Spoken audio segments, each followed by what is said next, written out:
तो स्वागत है आपका अपने YouTube चैनल डी के स्टडी पॉइंट पे। तो आज हम आपके लिए लेकर आए हैं सोवियत संघ के चैप्टर 2 दुर्विता का अंत का पार्ट 2 वीडियो।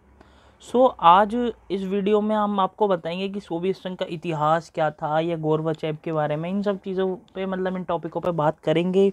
बेसिकली सबसे पहले आपको ध्यान ये रखना है कि जो वीडियो का पार्ट जो है 2 है, वीडियो के पार्ट 1 जो है आपको लिंक जो है डिस्क्रिप्शन में मिल जाएगा इस वीडियो के। आपने अगर वो वीडियो का नहीं देखी तो सबसे पहले आप उस पर जाइए और उस वीडियो को वॉच करिए कम्प्लीटली, उसके बाद आप इस पे आइए। सबसे पहले हम आपको बता दें कि इसमें हम बताने वाले हैं सोवियत संघ के इतिहास के बारे में, कि सोवियत संघ का इतिहास किस तरीके का है। चलो बिना टाइम ख़राब करते हुए इस वीडियो में शुरुआत करते हैं। जोसेफ स्टालिन का शासन जो था 1924 से 1953 के बीच में रहा था, जो कि सोवियत संघ के एक नेता थे एक तरीके से, जो कि उन्होंने 1924 से 1953 तक सोवियत संघ का जो है नेतृत्व किया था। इन्होंने कब से 1924 से लेकर 1953 तक इसका नेतृत्व किया था, तथा इन्होंने सोवियत संघ के विकास में महत्वपूर्ण भूमिका भी निभाई। एक तरीके से इन्होंने बहुत ज़्यादा योगदान दिया अपना 1924 से लेकर 1953 के बीच में। इन्होंने अब जो कार्य करे वो क्या कार्य थे उस पर ज़रा एक नज़र डाल लेते हैं। कार्य इनके थे, उन्होंने उद्योगों को बढ़ावा दिया।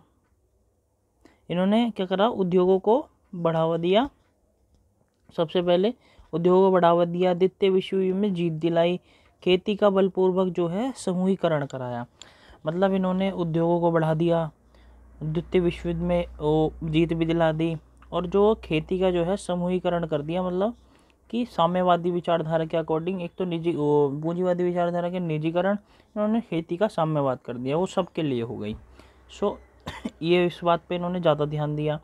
और साथ में सोवियत संघ और शीत युद्ध के बारे में भी जानेंगे कि ये सोवियत संघ है और शीत युद्ध उसके बारे में। 1945 अब जो सोवियत संघ और शीत युद्ध का क्या रिलेशन है, या किस तरीके से ये युद्ध में कूदे, या फिर युद्ध कैसे जीता, क्या पूरा उसके बारे में बताया जाएगा।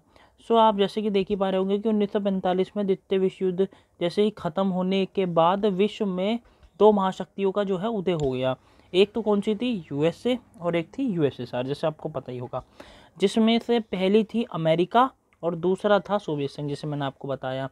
और साथ में मैं आपको बता दूं कि 2 महाशक्तियां होने की वजह से जो विश्व था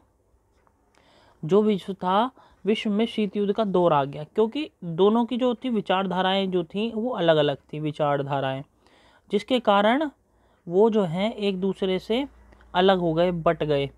बटने की वजह से उनके साथ में ऐसा हुआ। और दोनों महाशक्तियाँ जो थीं वो खुद को दूसरी महाशक्तियों से अच्छा साबित करना चाहती थी। वो कहती थी हम ही बलवान हैं, तुम हो गए अपने घर के, पर हम तुमसे ज़्यादा बलवान हैं। यही कारण रहा था कि शीत युद्ध का सबसे बड़ा, जो कि ये इतनी बात बढ़ी आगे। एक निकिता क्रुश्चेव का नाम आपने चैप्टर नंबर 1 में भी सुना होगा। उसके बारे में आपको बता देता हूँ। जो जोसेफ स्टालिन थे, उसके बाद निकिता क्रुश्चेव ने सोवियत संघ की जो है कमान संभाली। तो इनके पहले नेता कौन थे? Joseph Stalin. अगर आपसे 1 नंबर में सवाल पूछा जाए कि 1924 से लेकर 1953 के बीच में किसने बागडोर संभाली, सोवियत संघ का नेतृत्व किसने करा, तो आंसर क्या होगा? Joseph Stalin. और उसके बाद जो है निकिता क्रुश्चेव आए, जिन्हों के सामने क्यूबा मिसाइल संकट का वाला जो पूरा का पूरा क्राइसिस हुआ था उसके बारे में, वहाँ से आपको पता चलेगा।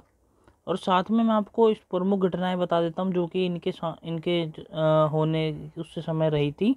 प्रमुख घटनाएं, इसमें एक क्यूबा का मिसाइल संकट था, अंतरिक्ष में पहुंचने की ओर थी, और स्पुतनिक और यूरी गागरिन को अंतरिक्ष में भेजा था इन्होंने। ये नाम है लोगों के जिन्हों को भेजा गया था। साथ में बर्लिन की दीवार का जो है निर्माण भी हो गया था। इन्होंने क्या करा था? बर्लिन की दीवार का निर्माण कर दिया था। जो जर्मनी थी, जर्मनी वो पूर्वी प्लस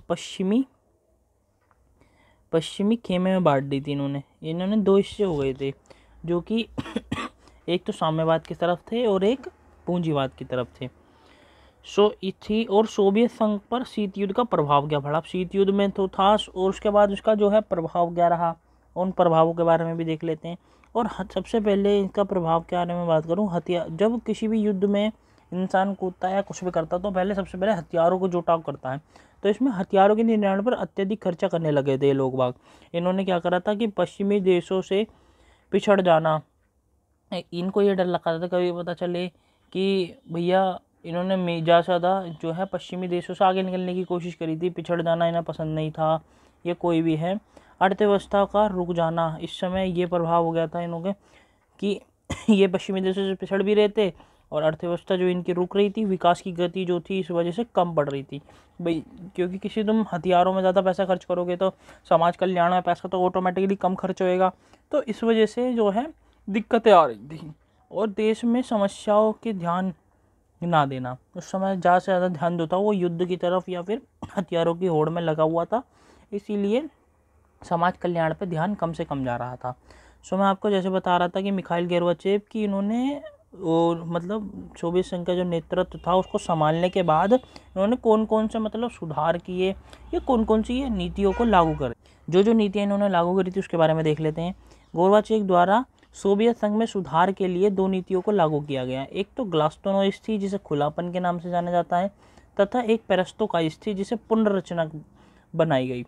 तो इन्होंने ये 2 नीतियाँ लागू की गई थी कि ये सोच रहे थे कि भाई इनका जो उद्देश्य जो था, इनका सोच थी, जो इनका उद्देश्य मतलब वो था कि सोवियत संघ में शांति लाना। ये सोच रहे थे कि इन सब चीज़ों को हम करेंगे, खुलापन प्लस पेरेस्ट्रोइका और ग्लास्नोइस्ट को इस्तेमाल करके हम सोवियत संघ के अंदर शांति ला सकते हैं। सो देखते हैं कितना इम्प्लीमेंट हुआ। इन्होंने राजनीतिक सुधार पर भी ध्यान दिया, जिसके अंदर इन्होंने क्या बोलते राजनीतिक सुधार पर ध्यान दिया। और सबसे पहले मैं आपको जैसे बताता हूँ कि लोकतंत्र को बढ़ावा देने की कोशिश करी, क्योंकि वहाँ पे एक पार्टी का शासन था, तो मतलब भ्रष्टाचार तो भैया तुम्हें पता है कि अपने आप ही बढ़ जाएगा। तो उन्होंने क्या करा, लोकतंत्र को अपनाने की कोशिश करी और अफगानिस्तान और पूर्वी यूरोप में से सेना को वापस बुला लिया और जर्मनी के एकीकरण में सहायता की।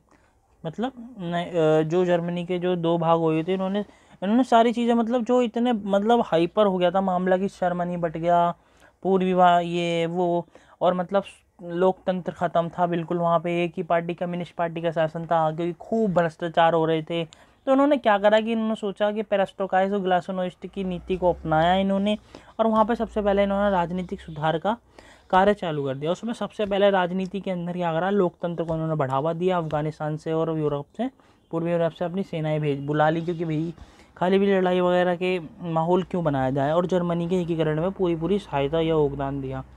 और साथ में मैं बताऊं इन्होंने आर्थिक सुधार क्या क्या करे। इन्होंने आर्थिक सुधारों में हथियारों की होड़ जो थी उस पर रोक लगा दी कि भाई हमें ना बनाने अब हथियार, अब हम ऐसे ही सही हैं, क्योंकि खाली बहुत ज़्यादा यार सच बताऊं तो बहुत खर्चा हो रहा था उस समय। तो इन्होंने ये काम तो सही करा, क्योंकि इन्हों को लग रहा था मतलब कि इतने दिन से मतलब होना होता तो युद्ध भी हो जाता, नहीं होता, ये सबके पर्सनल ओपिनियन हो सकते हैं। तो इन्होंने ये सोचा होगा क्या बोलते हैं कि मतलब हथियारों की होड़ पर रोक लगाई जाए, क्योंकि आगे जाकर के ये जो विनाश का ही कारण बनेगा अगर किसी वजह से युद्ध होता भी है। तो आर्थिक विकास को बढ़ावा देने में इन्होंने बहुत ज़्यादा प्रयास किए और निजीकरण को थोड़ा बहुत बढ़ावा देने को क्या बोलते हैं पूरे प्रयास करें आप, क्योंकि आपको पता है रशिया जो है एक तरीके से अब साम्यवादी देश तो रहा नहीं है, सो आपको भी पता ही है। सो बस यही थी बातें, और मैं आपको देखता हूँ और कोई टॉपिक होता है तो। सो जैसे अब आपको मैं बता दूं कि सोवियत संघ जो था उसके कुछ विघटन के भी कारण रहे थे। तो सोवियत संघ का जो विघटन था वो क्यों हुआ था, अब जैसे कि उन्होंने नीतियां अपनाई, अब जो साम्यवाद अपना रहे हैं उसके बाद सीधा पूंजीवाद की तरफ जाने लगे, तो थोड़ा सा गोर्बाचेव के लिए भी खतरनाक साबित हो सकता है। इसलिए लोगों ने माना कि गोर्बाचेव जो सोवियत संघ में सुधार के लिए कोशिशें की थी वो उस चीज़ को भी जिम्मेदार मानते हैं वो, और साथ में पर उन्होंने प्रयास पूरी तरीके से उनके असफल रहे कि कोई फ़ायदा नहीं हुआ, क्योंकि वो ये ना कि मतलब इतने दिनों से उनको आदत पड़ गई थी इन सब चीज़ों की, तो कहाँ वो कर पाते।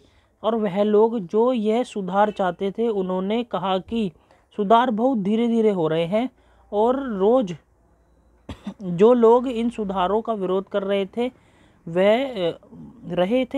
वह उनका विरोध करते रहे। जिन्होंने कहा अब जब नहीं असर हो रहा तो क्या बोलते हैं, बोलेंगे ही लोग बाकी। अब किसी अब तुम वर्तमान में देख लो, कोई पार्टी है कुछ काम करती है तो उनके कार्यकर्ता बोलते हैं जी काम हो तो रहा है, नहीं होता तो भी बोलते हैं कि क्या बोलते हैं हो रहा है पर थोड़ा धीरे हो रहा है।